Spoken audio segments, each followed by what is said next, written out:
Assalamualaikum warahmatullahi wabarakatuh.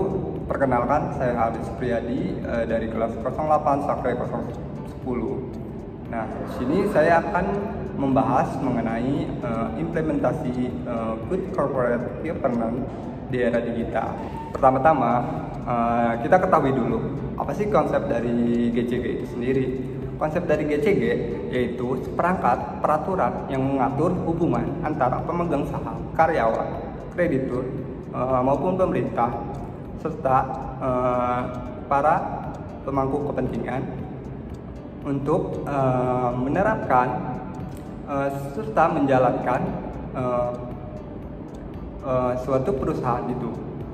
Jadi intinya jika penerapan digitalisasi ini dilakukan di suatu perusahaan, jika tidak dibarengi dengan tata kelola dan kontrol yang baik, tentu akan menjadi problem masalah pada perusahaannya.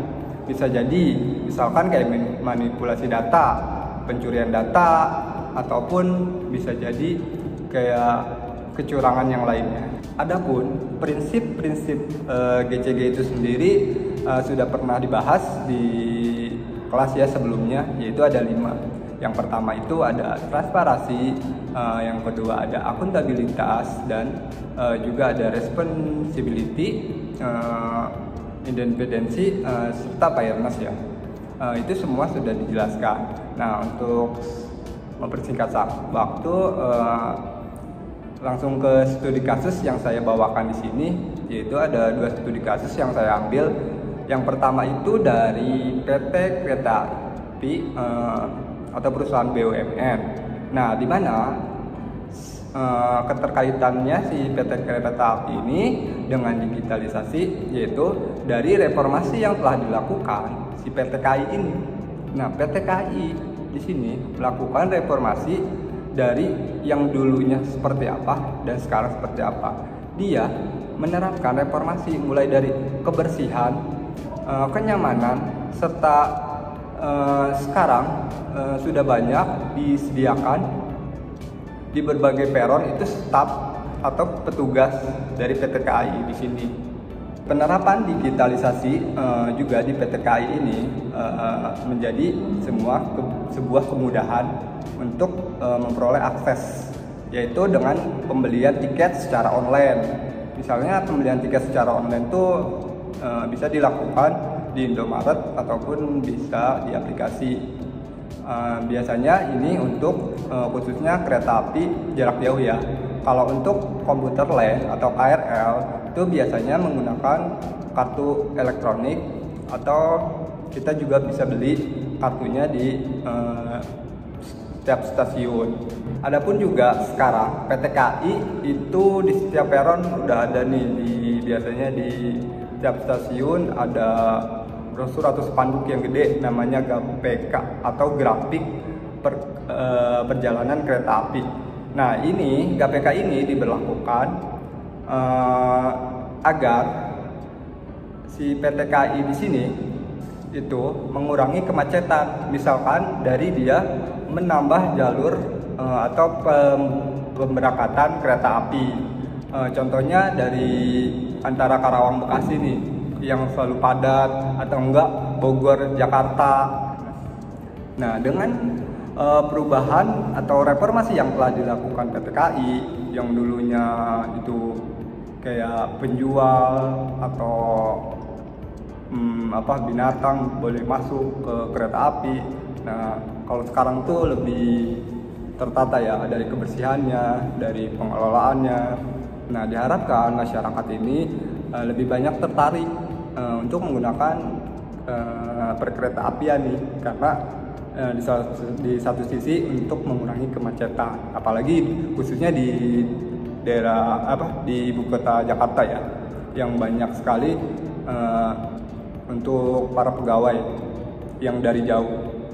Nah, untuk ke kasus kedua, di sini saya akan membawakan kasus mengenai yang saat ini disoroti, yaitu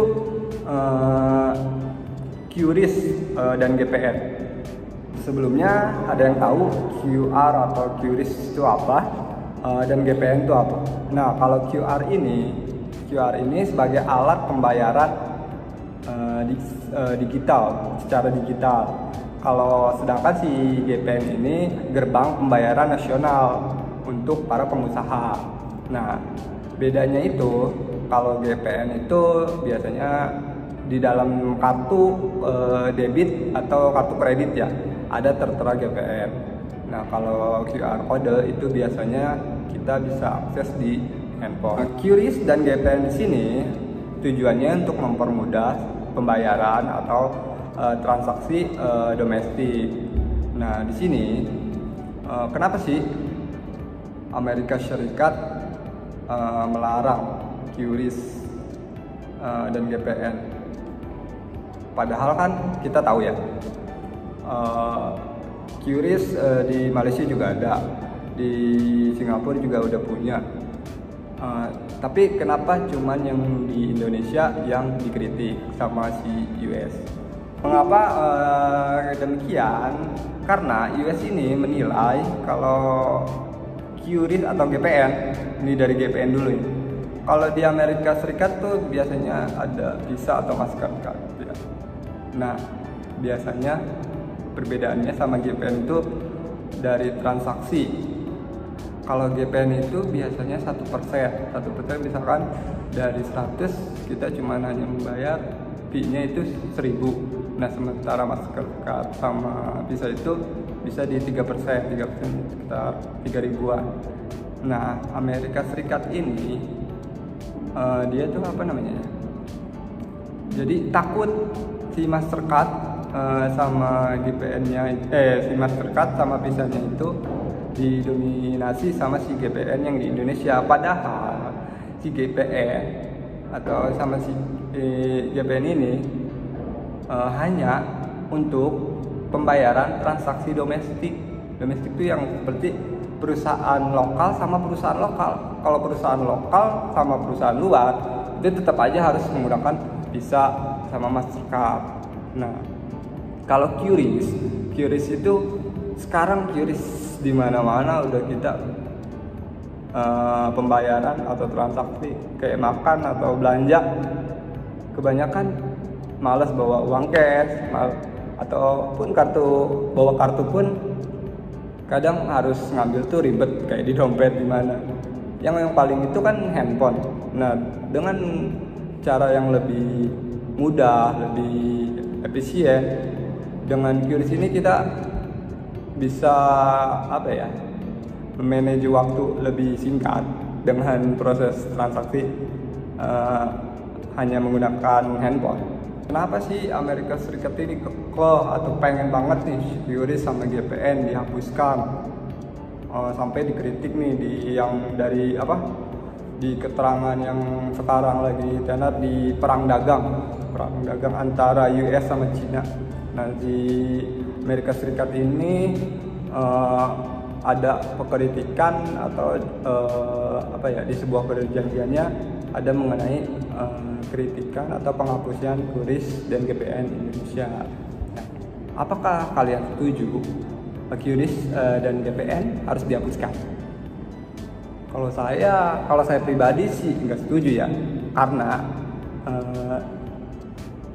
keduanya ini merupakan infrastruktur penting bagi negara kita nggak sih? Ya, pembayaran nasional, terus khususnya bagi UMKM, ya banyak bagi pengusaha lainnya untuk mempermudah transaksi atau pembayaran secara digital.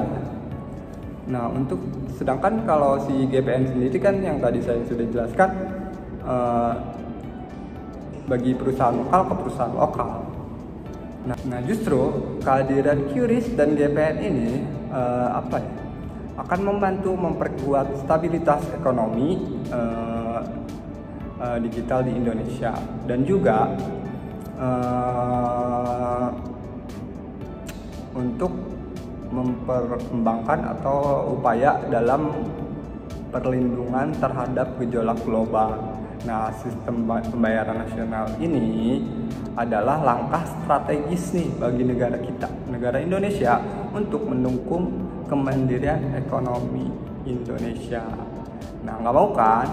QRIS dan GPN harus dihapuskan, apalagi dihilangkan.